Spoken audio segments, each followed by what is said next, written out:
J'ai beaucoup de réponses écrites. Bonjour à vous, chers téléspectateurs de Canal 10. Ah, je suis dans un monde d'univers tout blanc. Suis-je décédé? Non. Je suis à l'antenne. Voilà, il y avait mon... Yann m'a fait une blague là, je pense.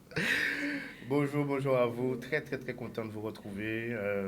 C'est la première de cette nouvelle saison de Culture Business sur Canal 10. Pour tous ceux qui ont pris en passion cette émission, je salue toutes ces personnes qui nous ont envoyé des messages et tout ça. Ceux qui sont dans l'Hexagone aussi, qui regardent. Donc je vous salue bien bas et nous allons faire quelque chose de particulier aujourd'hui. On va d'abord envoyer une petite musique et puis on reviendra.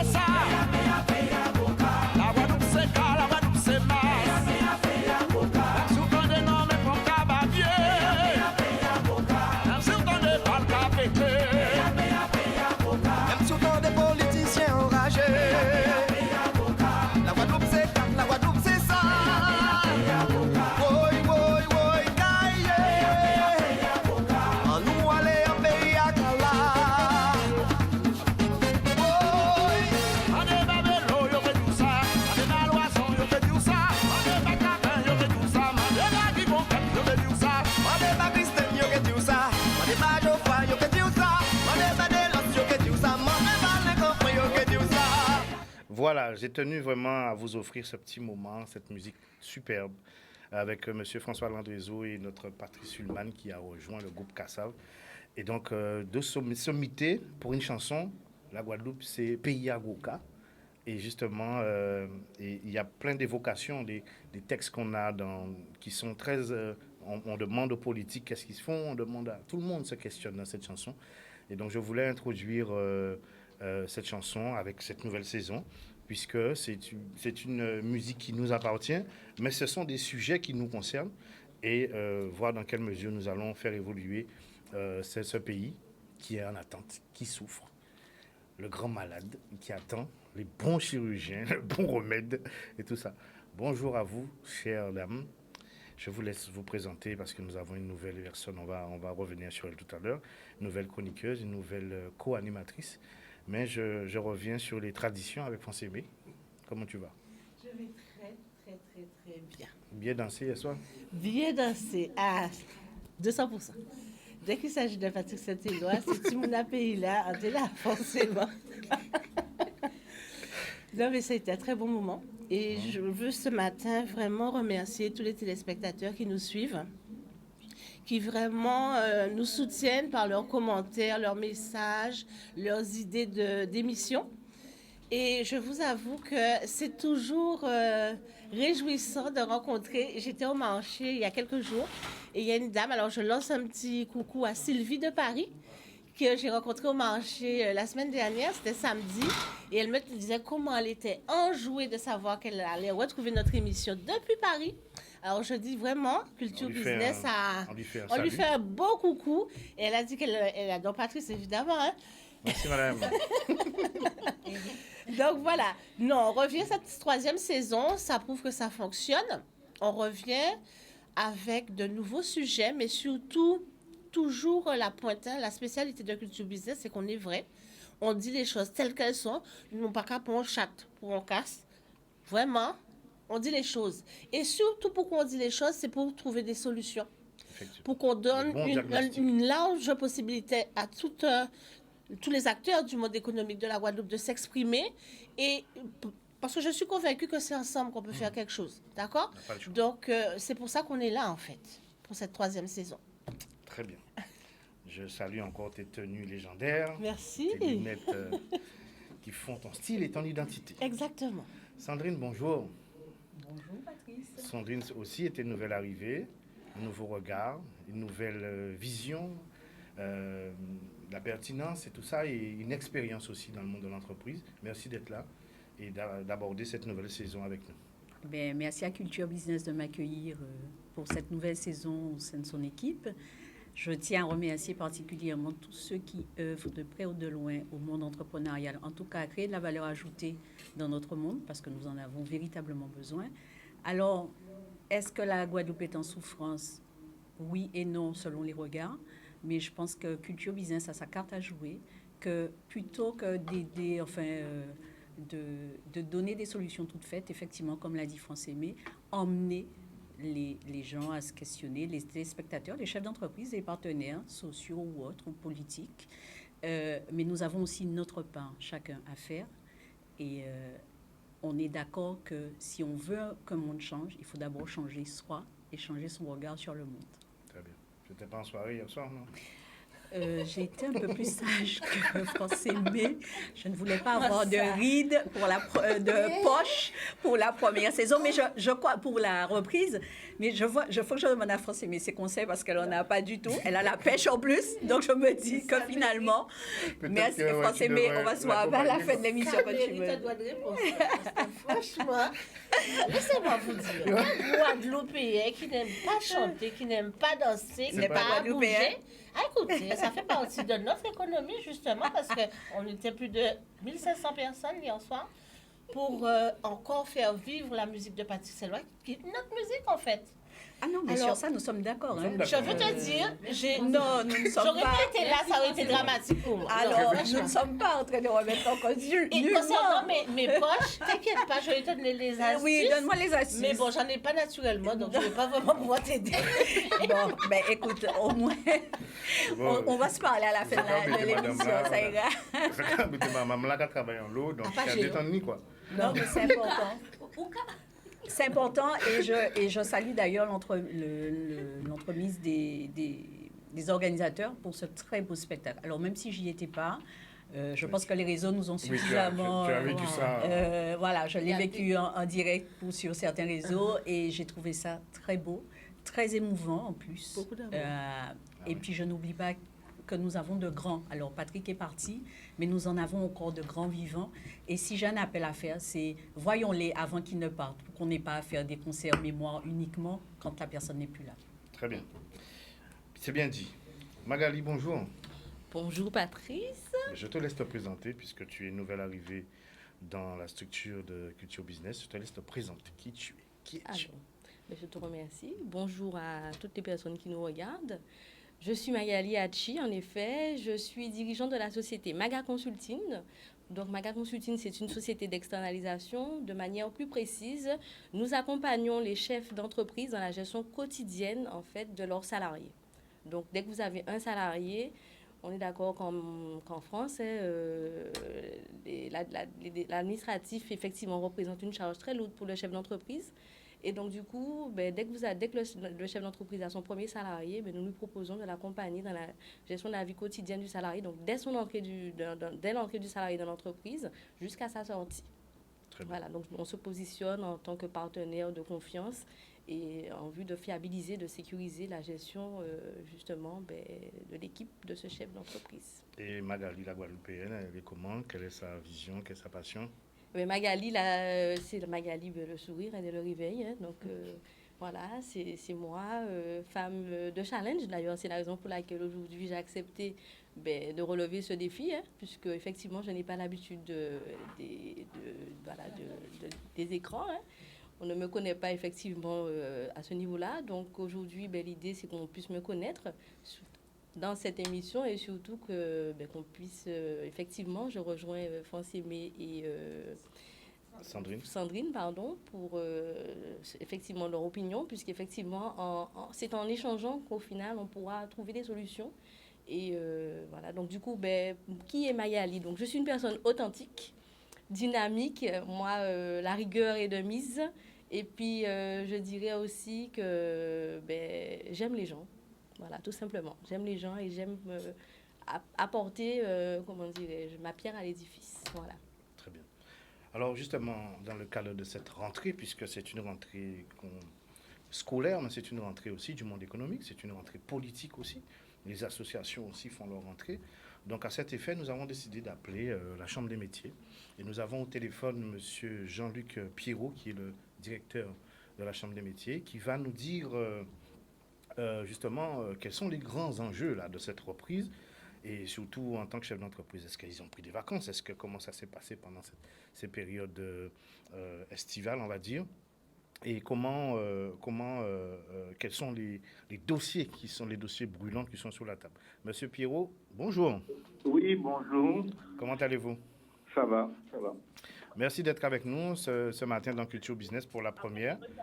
Donc, nous avons décidé justement de contacter la Chambre des métiers pour déjà vous entendre concernant cette rentrée, savoir quels sont les grands dossiers, quels sont les éléments, les dossiers brûlants qui vont être dès la semaine prochaine, j'imagine, ou bien qui ont déjà été posés sur la table en vue de cette nouvelle saison entrepreneuriale. Moi, je suis directeur de la formation. Je ne pourrais vous parler que de la formation. Très bien. Et de l'entrée au CFA des apprentis. Donc, nous allons procéder à partir de la semaine prochaine à la rentrée d'environ 250 jeunes alternants dans une vingtaine de métiers différents. Très bien. Alors, je sais que vous aviez eu quelques moments difficiles. Donc, vous avez entrepris avec la nouvelle gouvernance de mettre à plat les problèmes et de régler un certain nombre de problèmes. Comment va l'UOMA? L'UOMA va un peu mieux parce que c'est vrai qu'aujourd'hui, nous sommes payés au coût contrat et de plus en plus, c'est dur et des processus pour pouvoir améliorer le fonctionnement et la facturation surtout. Est-ce que vous pouvez nous dire, M. Pierrot, quels sont les différents métiers, les principaux que vous préparez à l'UOMA? Nous sommes je vous disais, une vingtaine de métiers. Donc, les métiers de l'alimentation, la boulangerie, la pâtisserie, la cuisine, l'hôtel-restauration. Ensuite, les métiers de service, la coiffure, l'esthétique, équipier polyvalent du commerce. Et ensuite, nous avons aussi les métiers de l'automobile, la maintenance des véhicules, et la peinture en carrosserie, et tout le second œuvre du bâtiment, c'est-à-dire l'électricité, la plomberie, la menuiserie, la charpente, et les choix et climatisation. Est-ce qu'il y a des secteurs qui sont vraiment favorisés plus que d'autres par rapport aux inscriptions que vous avez? Est-ce qu'il y a des secteurs que vraiment les jeunes adorent beaucoup? Eh bien, c'est vrai où on a le plus de jeunes, c'est la boulangerie, la pâtisserie, la cuisine. D'accord. OK. Le métier de l'alimentation. Et les moins aimés, c'est quoi? Le bâtiment. Le bâtiment, donc appel, hein? La plomberie, la peinture, application, revêtement, voilà. Ce sont des métiers les moins aimés. Et Dieu seul sait que pour avoir un plombier aujourd'hui, il faut apprendre au moins 2 semaines. Ce sont des métiers en tension. Vous voyez? Il y a une forte demande, oui. Est-ce qu'il y a de nouvelles filières? Est-ce que cette année, nous allons lancer sans doute au mois d'octobre en travaillant avec l'organisation professionnelle, la Fédération des artisans boulangers. Donc, nous avons lancé un CTM, un certificat technique de métier de vendeur en boulangerie. Ah, très bien, merci. Magali, tu avais une question? Très bien. Alors, justement, monsieur Pierrot, vous êtes nouvellement nommé? Non, ça va être ma 3e rentrée, là. Ah, d'accord. Donc, vous êtes maintenant plus visible, on va dire, sur les médias, puisque on n'a pas l'habitude de vous voir sur les médias. Donc, oui. ce qu'on peut vous souhaiter, qu'est-ce qu'on peut vous souhaiter à la Chambre des métiers? Eh bien, que les jeunes et les entreprises se mobilisent, parce que aujourd'hui, nous prenons les inscriptions des premières années qui vont faire leur entrée, eux, au mois d'octobre. J'ai une question avant de partir, M. Pierrot. Est-ce que les choses se sont améliorées pour les règlements par rapport aux entrepreneurs qui font l'effort d'accepter des apprentis dans leur structure? Oui, aujourd'hui, avec le nouveau système de l'aide unique, c'est au bout de 2-3 mois, ils touchent leur aide et tous les mois, dès que leur déclaration sociale nominative est faite, tous les mois, ils ont leur versement de leur aide. C'est une bonne nouvelle. C'est une bonne nouvelle, c'est très bien. Et de 6 000 euros pour le contrat. D'accord, ce qui représente à peu près 500 euros par mois. Ça représente à peu près les charges, en fait. Hein? Voilà, ça couvre, il n'y a pas beaucoup de charges, mais ça couvre une partie du salaire. D'accord, très parfait. bien. Eh bien, Monsieur Pierrot, nous allons vous souhaiter une bonne rentrée et souhaiter que ces jeunes, justement, découvrent ces métiers et puis qu'ils renforcent le tissu entrepreneurial de la Guadeloupe. Voilà. Et les entreprises. Donc, alors, on vous invite à contacter Culture Business pour des informations, de la communication, des éléments sur lesquels vous auriez souhaité communiquer. Donc, D'accord. le pont est établi et puis on vous dit bonne rentrée. Merci beaucoup. Allez, Au revoir. au revoir. Voilà. Donc, mais ça fait du bien d'entendre que des bonnes nouvelles, puisqu'on sait que par où est passée la Chambre du métier. Donc, beaucoup, beaucoup de difficultés. Est-ce qu'on a M. Nagam au téléphone? Alors, justement, après la discussion avec ces deux personnalités, nous avons collecté un certain nombre d'informations à travers ce qu'on a appelé le WhatsApp trottoir. En fait, je l'ai essayé de l'inventer comme ça, mais bon, je n'ai pas encore trouvé de terme. J'ai cherché, je n'ai pas trouvé de terme consacré. Mais nous avons eu vos avis à vous, téléspectateurs, et nous avons franchement, vraiment, je suis très, très content du niveau des questions, des propositions, et on va écouter ça juste après l'entretien avec M. Nagam. Nous allons aussi... c'est bon pour nous ou pas? D'accord. Voilà. Donc après ça, on va... Alors, il est déjà là. Non. OK. Ah oui, effectivement. Non, mais comme j'ai vu un signe, je pensais qu'il me disait qu'il était déjà là. Donc voilà. Donc ce qu'on va faire, on va déjà... si tu es prêt... Voilà, c'est bon, il est là. C'est bien ça. Monsieur Nagam, bonjour. Allô, Monsieur Nagam? Oui, Est-ce que vous nous entendez? Bonjour. bonjour, oui, je vous entends.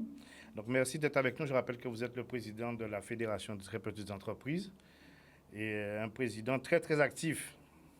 Non, pourtant, j'essaye de faire ce peu parce que la Guadeloupe s'endort. Ah, voilà. Elle est en train de s'appauvrir. Voilà. Justement, beaucoup de sujets. Donc, j'imagine que vous avez quand même eu l'occasion de prendre des vacances? Ah oui, quand même. De toute façon, je suis quelqu'un de restrictif. Je considère que je vis dans le pays des vacances. Donc, D'accord. je peux toujours faire l'utile à l'agréable. Voilà.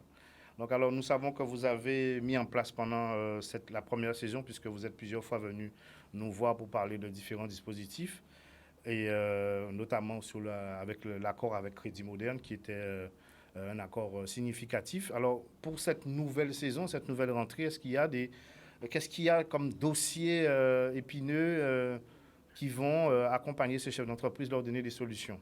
Mais de toute façon, tous les dossiers de la Guadeloupe sont des dossiers épineux, dans la mesure où la Guadeloupe aujourd'hui est engluée dans les propos de politique générale, politique publique, qui concernent l'eau, le transport, l'électricité et d'autres. Et ensuite, une politique de surconsommation qui fait qu'aujourd'hui, nous constatons que le meilleur support pour la Guadeloupe, c'est la CAC, qui développe chez nous. Effectivement, que la pauvreté envahit la Guadeloupe. Personne n'a l'air de s'en rendre compte. Ou alors, on fait comme le bouche. On met la tête dans le sable. Donc aujourd'hui, c'est pour ça que l'orientation de la politique 2024, c'est former la population guadeloupéenne à la découverte du potentiel de la biodiversité végétale, biodiversité marine de la Guadeloupe, parce qu'il faut absolument, comme n'importe quel pays normal, aujourd'hui, défendre nos passions, et comme la France d'ailleurs, de l'industrialisation des différents territoires à partir de leur potentiel. Donc on veut effectivement emmener les Guadeloupéens à découvrir effectivement ce potentiel, mieux la connaître pour pouvoir se dire que tout espoir n'est pas perdu, mais que c'est seulement la mauvaise orientation de la politique et que nous ne sommes pas encore entrés dans cette ère nouveau. Monsieur Nagam, pourquoi la biodiversité et pas un autre secteur? Mais la biodiversité est végétale, parce que là on parle de croissance verte, croissance bleue. Donc ce qui voulait dire qu'il faut que nous puissions nous regarder sur ce que nous avons chez nous. Nous avons chez nous diverses plantes végétales qui peuvent conduire à l'industrialisation de nos territoires, développer la recherche, développer l'industrie et faire en sorte que nous pouvions véritablement coopérer avec d'autres territoires avec les échanges et dans la recherche scientifique et qui fera effectivement, ça donnera une ouverture à notre université, donc la création d'entreprises d'envergure. Monsieur Nagam, on vous connaît justement toujours pertinent dans vos propos. À ce propos, justement, je crois que c'était en janvier, vous aviez sorti un manifeste sur une vision du monde économique de la Guadeloupe. On a l'impression que vous n'êtes pas écouté. Quel est le problème? Mais je ne suis pas écouté parce qu'il faut savoir qu'en fait, il y a ce qu'on appelle les lobbies qui existent en Guadeloupe depuis 40 ans et qui depuis tantôt sont pour leur statu quo parce qu'eux, ils vivent de la consommation, c'est-à-dire acheter pour vendre. Et nos élus, malheureusement, vous savez que c'est ces mêmes lobbies qui favorisent, qui accompagnent nos élus dans tout ce qui est organisation des campagnes électorales, etc. Donc nos élus sont plus sensibles à écouter cette partie de la Guadeloupe parce que ils sont riches. Ils ont de grands magasins, de grands groupes, etc. Donc, effectivement, donc, nos élus qui ne sont, parce que je peux le dire, parce que je le ressens comme tel, nos élus ne se sont jamais intéressés à ce que la Guadeloupe propose. Regardez bien comment ils ont fait le schéma de la canne à Marie-Galante l'autre jour. Ils ont signé pour l'usine, mais ils n'ont jamais parlé comment développer la production. Or, on se rend compte aujourd'hui que nous sommes en perte de vitesse dans le tonnage du panier. Donc, que faire pour relancer la canne? Est-ce qu'on croit encore à la canne? Est-ce qu'on a vraiment la volonté de mettre en politique? Et je posais une question il n'y a pas bien longtemps à l'Agence française de développement. Je dis, est-ce qu'ils avaient, enfin, comme j'ai dit, avez-vous déjà vu ou reçu un projet de développement et d'accompagnement de l'agriculture et de l'élevage en Guadeloupe? Et je vous pose la question aussi en même temps. Ce qui voudrait dire que nous avançons à petits pas, nous avançons à tâtons, nous avançons au jour le jour, chaque fois qu'il y aurait des ordres, mais en fin de compte, nous n'avons pas de projet de développement, ni économique, ni agricole, pour pouvoir avancer, pour pouvoir dire à la jeunesse guadeloupéenne, voici comment les choses peuvent se faire, comment conclure, dans quelle formation aller. Donc c'est pour ça aujourd'hui, donc c'est pour ça que la découverte de la biodiversité. Nous portons par exemple le projet Géo dans la zone exclusive économique de la Guadeloupe. Il représente quand même le deuxième potentiel marine de la France, ce qui permet effectivement de développer un parc éolien. Mais aussi les métiers de la scierie, de la métallurgie et aussi de la aciérie, etc. Donc, ce qui vous dire, c'est des métiers nouveaux. Ça permet. Donc, et là, on n'en parle pas parce que c'est difficile d'entendre à la Nagam dans ces conditions-là. Quand on sait que ça n'intéresse pas ceux qui aujourd'hui vivent allègrement de la consommation et qui sont beaucoup plus en train de préparer l'avenir de leurs enfants dans la consommation. Donc, à ce moment-là, on oublie la jeunesse guadeloupéenne qu'on condamne à partir en France ou au Canada ou ailleurs. Voilà, donc c'est un peu ce schéma-là. Donc on peut pas, il faut renverser la table. C'est-à-dire avoir une politique nouvelle qui permettrait effectivement que nous puissions considérer. Et je vous le dis parce que la coopération est aussi un sujet qui va nous permettre de développer la Guadeloupe. Parce que par exemple, aujourd'hui, nous travaillons avec des grands groupes canadiens qui nous proposent la création de la Chambre de commerce Canada-Guyane pour le développement et l'investissement des territoires, c'est-à-dire dans des partenariats publics-privés pour apprécier les projets de développement, les accompagner et les faire ensemble. Donc voilà, donc aujourd'hui où nous avons tout un pan de notre territoire qui se met, je crois, Baxter, Saint-Rose, donc on est tout concentré sur Gosier, Saint-François, Sainte-Anne, Abib, Bémao, et de l'autre côté, rien ne se passe. Alors, donc, est-ce que c'est comme ça qu'on doit regarder la Guadeloupe? Alors, M. Nagam, une dernière question. Alors, moi, justement, vous avez parlé des grands groupes. Donc, là, on met en opposition les grands groupes et les petits groupes parce qu'il y a un rapprochement ou une tentative de rapprochement qui a été faite du côté de la Chambre des métiers, qui, justement, travaille avec les petites structures. Pourquoi pas imaginer, puisqu'il y a 16 000 entreprises inscrites à la Chambre des métiers, c'est une puissance économique, même si elles sont petites, leurs entités sont petites, mais le nombre fait la force. Mais mon rêve, ce serait effectivement d'initier et de travailler en collaboration avec la Chambre des métiers, la Chambre d'agriculture, pour pouvoir leur dire ce que moi, enfin, parce que je dis moi, c'est que le travail qu'a fait la STPE sur l'évolution. Parce que quand la FTP, nous avons abandonné le combat de la dette sociale et fiscale. Parce qu'on s'était rendu compte que c'était un vrai piège et que tant que nous serions dans ça, on n'allait rien nous donner, mais on perdrait nos forces à croire qu'on aurait eu bénéficié de quelque chose. Donc, on a choisi d'étudier, d'analyser ce qui serait portable. Enfin, c'est portable pour la Guadeloupe, potentiel pour la Guadeloupe. Donc, c'est pour ça que nous avons découvert le projet cannabis thérapeutique qui est aujourd'hui cannabis médical, un vrai médicament pour la Guadeloupe aujourd'hui.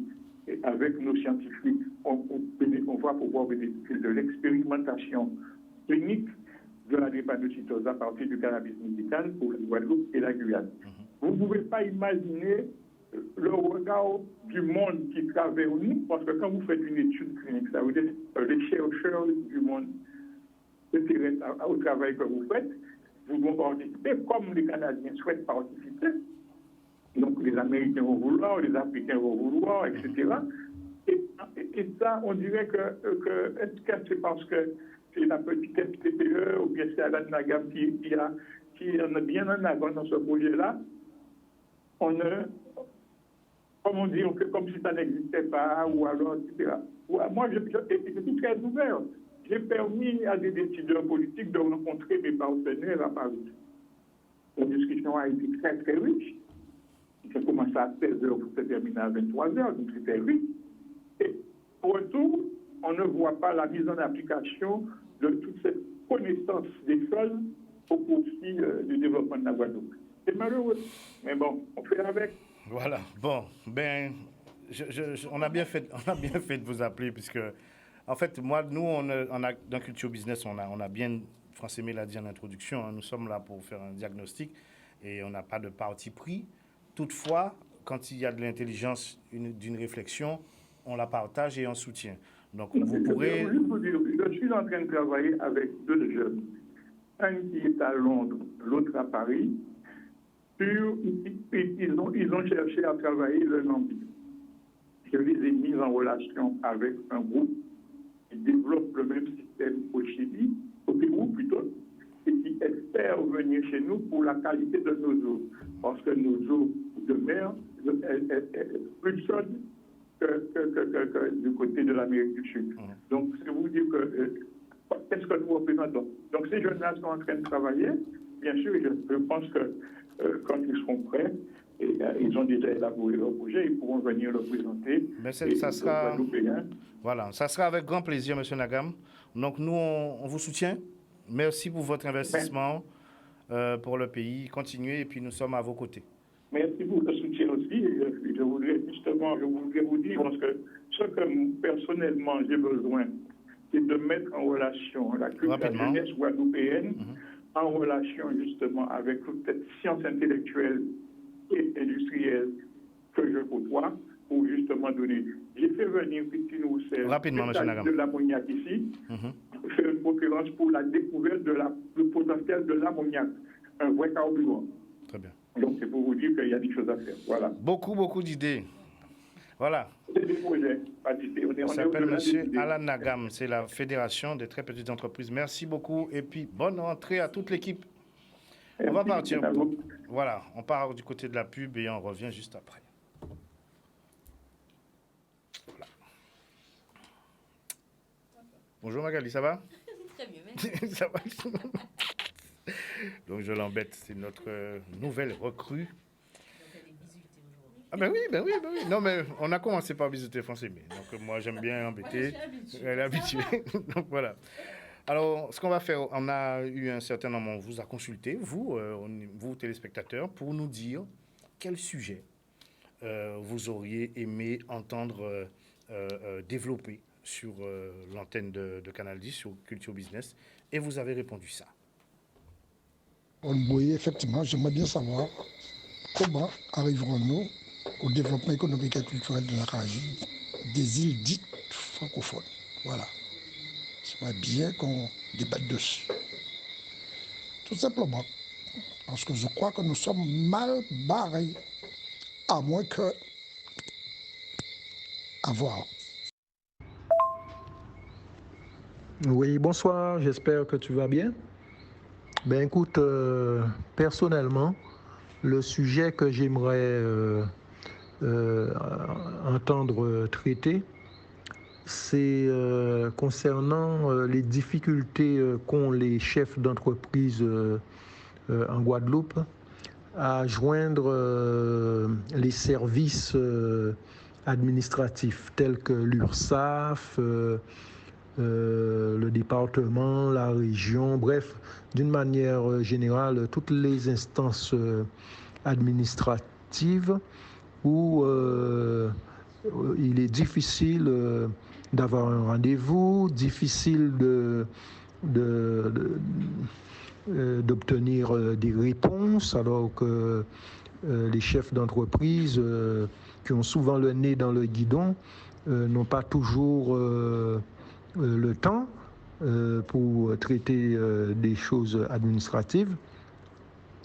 Et donc, ça se traduit souvent par des pénalités, alors que il est difficile de joindre ces organismes, que ce soit par email, par téléphone, par courrier, impossible de les joindre.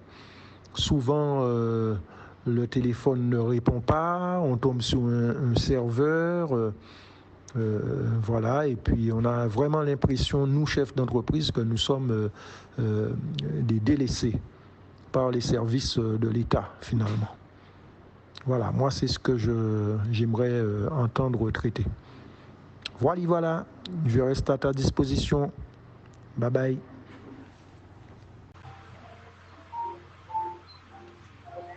Salut Frangin, j'aimerais voir aborder la souveraineté alimentaire. Merci.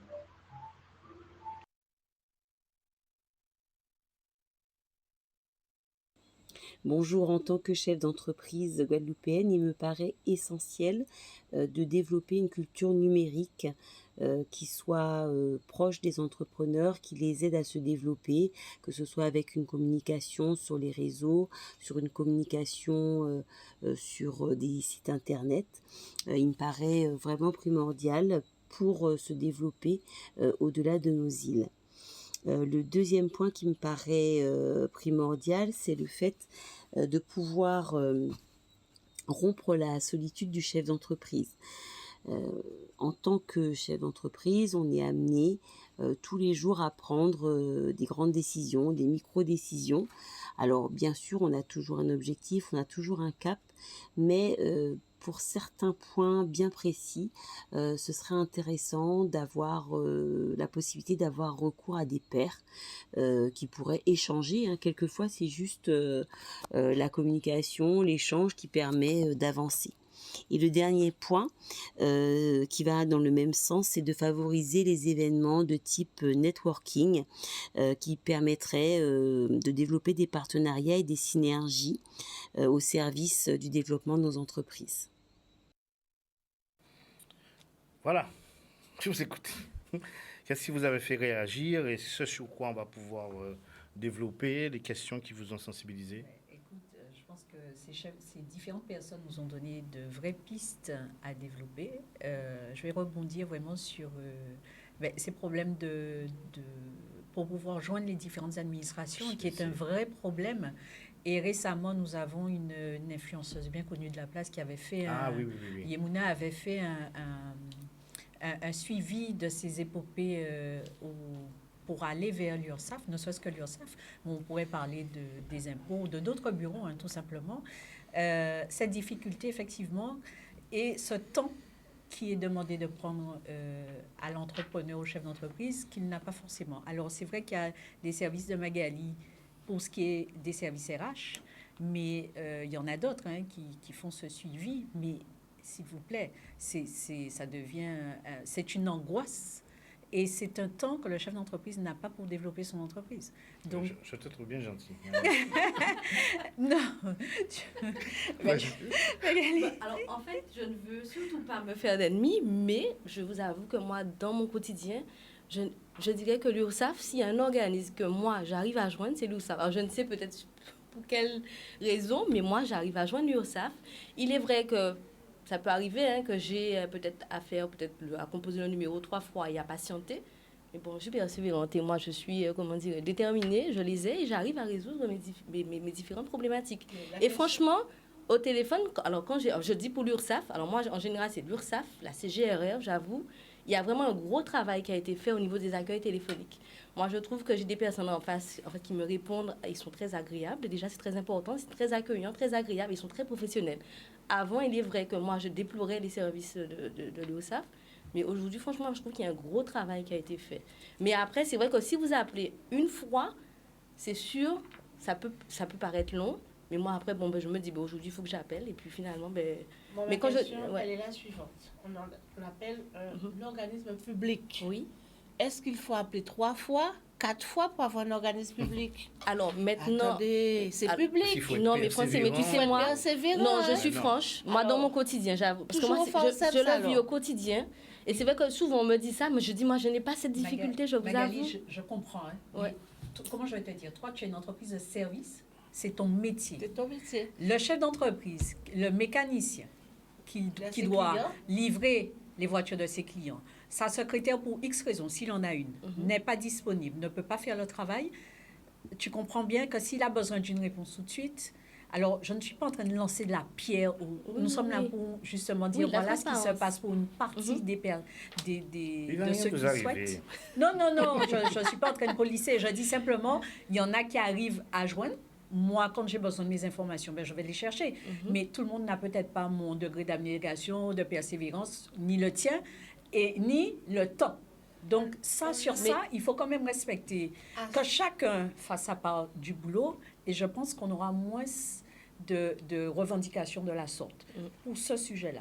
Mais après, il y a des choses formidables. Il y a des gens qui te parlent de cette dame qui te dit qu'il faut... j'ai perdu mes pensées. La culture numérique. La culture numérique, ne serait-ce que ça, il y a une grande fracture. Oui, moi, j'ai des clients qui, je pense, qui t'ont demandé est-ce qu'on pouvait les aider à créer une interface ou un truc. Et c'est vrai qu'aujourd'hui, nous sommes au monde du numérique. Il faut faire attention, il faut aider, il faut accompagner dans cette dynamique-là. Ça, ce qu'on va faire, on va appeler le service de chèque TIC, là. Normalement, c'est son rôle et c'est des subventions européennes. Patrice, d'accord. Oui. Encore une fois, est-ce que le chef d'entreprise qui doit livrer la voiture de France Aimé a le temps de s'occuper de ça? Mais c'est pour cela qu'il faut faire appel à des professionnels. Non, ça veut dire... On va régler le problème. Ça, c'est un problème de base. Toutes les petites entreprises de la Guadeloupe. Bien sûr. Elles ne sont pas organisées, il faut dire les choses. Et donc, il faut faire appel. Oui. Donc, ça s'apprend l'organisation. Voilà, c'est la base. Il faut se former. Ça, c'est une chose. Mais moi, je veux revenir sur un autre point. En plus du fait que les organismes ne soient pas tout le temps facilement joignables, il y a aussi le fait, on l'avait abordé, cette thématique précédemment, on a 1000 feuilles institutionnelles. Oui, c'est compliqué. Le chef d'entreprise, il est perdu. Il ne faut pas croire. Trop d'informations, tue l'information. Tu vas à la mairie, on te dit que c'est pas la mairie, c'est la région. Tu vas à la région, on te dit que c'est pas le département, c'est à la chambre de métier. Il faut arrêter. Oui, mais je pense aussi, pour rebondir sur ce que tu dis, c'est que parfois le chef d'entreprise aussi veut tout faire. Donc, non, moi je suis au quotidien avec eux. Mais je peux t'assurer que c'est un vrai problème. C'est un problème, oui, de compréhension. Qui fait quoi? Qui est responsable de quoi? Ce qu'on va faire. Vers qui il faut aller? Parce que le temps file, il y a eu plusieurs sujets là.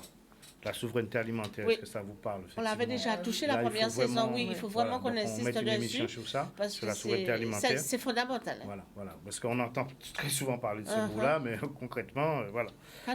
Il y a aussi sur la question du développement économique réel.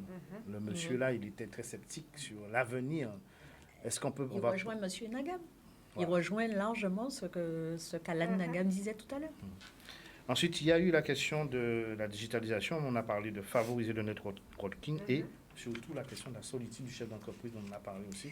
C'est un grand sujet qui me tient à cœur. C'est vraiment un sujet que j'aime. Tu vas préparer cette émission-là. Qui me tient à cœur, franchement, complètement. Yann, envoie le reste, s'il te plaît. Mais voilà. Salut mon ami. S'il y a un sujet aujourd'hui qui m'inquiète, c'est l'avenir de la Guadeloupe économiquement, après tout ce que l'Afrique est en train de faire à la France, parce qu'il y aura sûrement des répercussions économiques à nous. Est-ce qu'on peut penser que nous qui sommes en train de vivre On sort des. Enfin, il faut mettre ça ici, nous, quoi. Enfin, économiquement, pour moi, il y aura un problème. Après, je ne sais pas si vraiment mettre ton émission qu'à réfléchir jusque-là, hein, ou si c'est économiquement, tu parles de la Guadeloupe, mais bon, voilà. Ben voilà, j'aimerais qu'on puisse revenir effectivement sur la création d'entreprises en Guadeloupe et plus largement en France.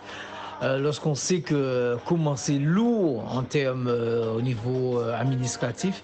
Donc l'idée c'est d'aborder ce sujet-là et comment effectivement ne pas subir donc cette pression de papier qu'on demande, cette pression, voilà. Est-ce qu'il existe des solutions?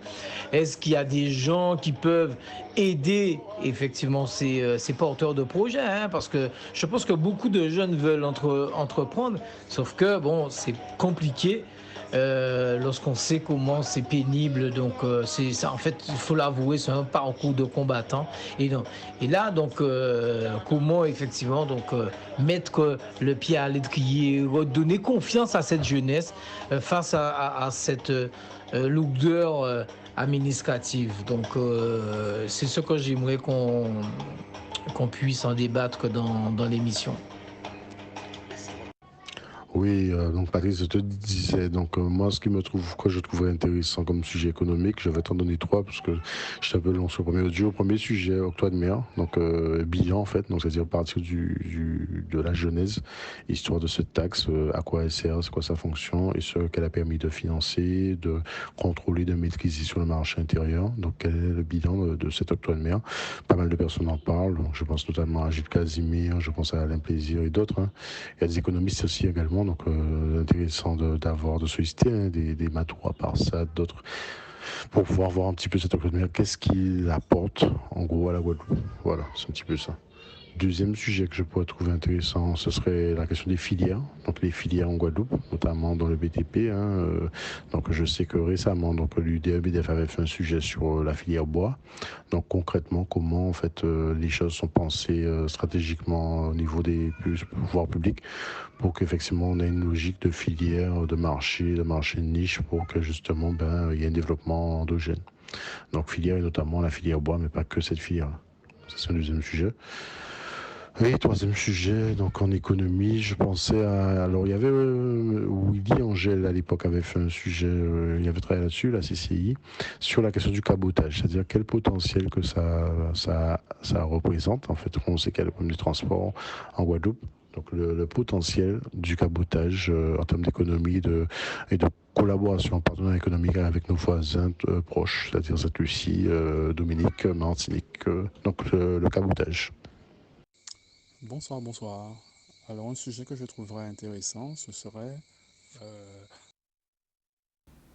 Voilà, on écoutera celui-là la semaine prochaine. Alors, je vous demande de réagir sur les 4 autres sujets. L'avenir de la Guadeloupe, encore cette question qui revient.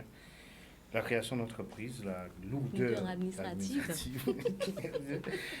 L'octroi de mer, grand sujet, effectivement. Quelles sont les conclusions? Là, on entend que au niveau législatif, il y aura peut-être encore une refonte de l'octroi de mer, voire une suppression. Où est-ce que ça en est? La question des filières. Est-ce qu'il y a un raisonnement par filière? Est-ce qu'il y a des études? Est-ce qu'il y a une réflexion sur filière égale développement, formation, plus évaluation des politiques en vue sur ces filières-là? Quid? Ensuite, la question du transport et la collaboration dans le marché, qui est notre marché interrégional. Je voudrais simplement déjà lancer une remarque, c'est que quand on écoute les sujets, on voit bien que le Guadeloupéen aujourd'hui, il n'est plus en surface. Voilà. D'accord? On a des situations précises, des questions précises qui attendent des réponses précises, pratico-pratiques. C'est-à-dire comment on s'en sort de cette situation. Donc ça, je peux comment féliciter. Hein? Ça veut dire qu'aujourd'hui, ceux qui nous gouvernent, particulièrement en Guadeloupe, il faut qu'ils comprennent qu'aujourd'hui, la population n'est plus comme avant. Voilà. Ils ne sont plus dans les gens sont alertes, les gens se posent des bonnes questions, ils réfléchissent. Rapidement. Écoute, j'ai envie d'abonder dans le sens de France Aimé. Et quand tu te rends compte du niveau du questionnement, On n'aura pas le temps, mais la transmission d'entreprise, qui est un grand, vaste j'ai sujet. retourné, oui, la transmission. La posture du dirigeant, parce que là aussi, on crée, d'accord, la lourdeur administrative est telle, mais il y a la posture aussi du dirigeant, sa vision, ce qu'il veut pour son entreprise. Est-ce que c'est une petite échoppe? Est-ce que c'est une multinationale? La question des lobbies revient. L'événementiel, qui est un gros marché ici chez nous, et qui pourtant qui profite à qui? Pourquoi pas au chef d'entreprise d'accord. dans l'événementiel, hein. Enfin bon, on en a énormément. Donc, Magali, je dirais effectivement que tous ces sujets sont effectivement enrichissants et demandent à ce qu'on amène des réponses précises et claires. Et je pense que ça nous amènera finalement à nous interroger. Et j'espère en tout cas que ça permettra aussi aux politiques finalement de nous apporter des solutions concrètes, puisqu'il est bien beau de faire des promesses, mais après, il faut venir sur le terrain et apporter des solutions qui puissent nous permettre de nous élever, en fait. Pour compléter cette réflexion, rapidement, parce que l'émission est terminée. Je veux simplement dire aux téléspectateurs qu'on a une adresse mail, culturebusinesscanal10@gmail.com, et qui peuvent aussi nous donner leur sujet par mail. Très bien. On va remercier tous ceux qui ont participé à cette émission, M. Nagam, M. Pierrot, et tous ceux qui ont contribué pour cette émission. Remerciez-vous. Bon appétit. Bon appétit. Merci à vous tous. Merci à Yann pour le soutien. Et puis, on va essayer de passer une belle saison. Déjà, on nous a donné de quoi faire. Il y a beaucoup de sujets. Je suis très content du niveau de ces questions, comme tu disais. On se retrouve la semaine prochaine. On va mettre tout ça dans le calendrier. Une nouveauté aussi, c'est qu'on viendra chez vous. On va essayer de se déplacer et puis venir rencontrer les chefs d'entreprise dans les différentes villes. Voilà. Donc vous pouvez nous inviter. Ah ouais. Et de préférence un peu avant l'heure du déjeuner, comme ça c'est parfait. Je préfère après. J'aime bien le Colombo. Hein. Bon, allez. Bouillon de poisson frais. Ah d'accord, ça c'est vos commandes. Merci à vous tous. Vendredi soir prochain, tu ne sors pas pour être en pleine forme?